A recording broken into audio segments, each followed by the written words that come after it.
We interact with digital files literally every single day. We create them, we hoard them, and eventually, usually when our device starts screaming at us that storage is almost full, we throw them away. But the digital realm kind of plays tricks on us. So in today's Explainer, we're going to dive deep into a really fascinating mystery of digital storage. What actually happens to your files when you hit delete? Because as you'll see, hitting that backspace key, it's really just the start of a much more complex story. We all know that satisfying feeling of emptying our digital trash bin, right? You hear that little crumpling paper sound effect, the icon suddenly shows an empty bin, and you get this profound sense of digital cleanliness, fresh space. But here's the crazy truth. Your operating system is often flat out lying to you. It's an illusion engineered entirely for speed and efficiency.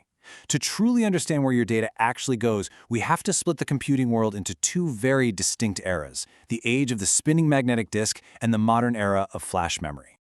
Let's kick things off with part 1, the hard drive reality, and unmasking the deletion illusion.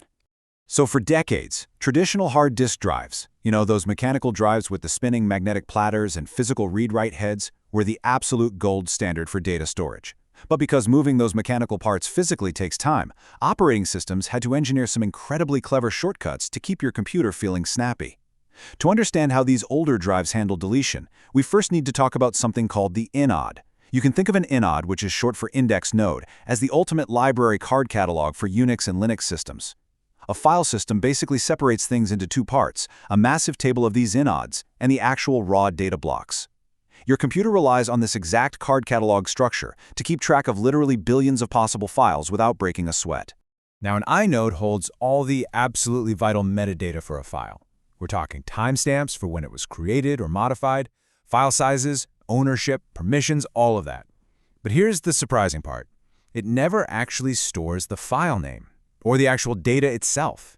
Instead, the directory simply maps the file name that you see on your screen to an invisible inode number. That inode then holds the exact physical pointers, think of them like microscopic GPS coordinates, to the tiny data blocks that are scattered all across that spinning magnetic disk. Okay, so what actually happens when you hit delete? Well, doing a true physical wipe of a magnetic platter is incredibly slow. So to save time, your operating system simply frees up the inode and rips out the pointer. It's literally like ripping the index page out of a book. The chapter is still fully intact inside the book, it's just that the table of contents no longer points to it. Your actual data quietly lingers in what the computer now calls unallocated space, just sitting there in the dark until it eventually gets overwritten by new data.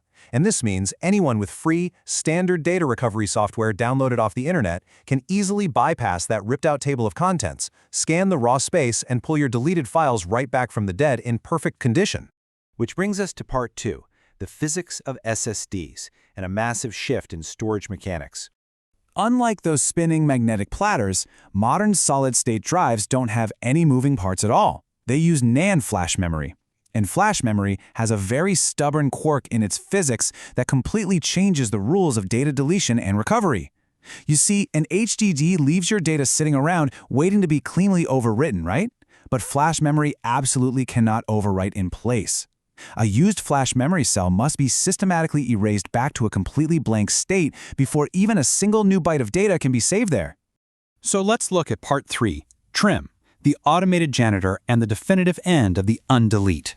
Now, think about this. If an SSD had to stop, erase a block of old data, and then write the new data every single time you saved a file, your lightning-fast modern laptop would feel incredibly sluggish. Engineers realized they needed a way to clean up the garbage in advance. Enter trim. The moment you delete a file and empty the trash on a modern OS, the system sends a specific command to the SSD controller flagging those exact memory cells as garbage. Then, while your computer's just sitting there idle, trim works silently behind the scenes, physically erasing those blocks in advance. That way, future data can be written at absolutely full speed.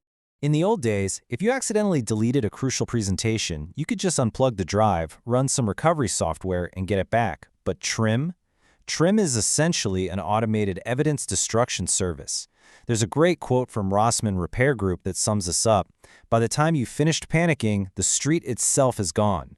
With NVMe and SATA SSDs running trim, the evidence isn't just hidden, it physically no longer exists. Before you even realize you made a mistake, those specific memory cells have already been wiped totally blank. Moving on to part 4, the secure wipe standard, and dealing with that lingering HDD data. But hey, what about those legacy HDDs where our sensitive data is still lingering in those unallocated shadows?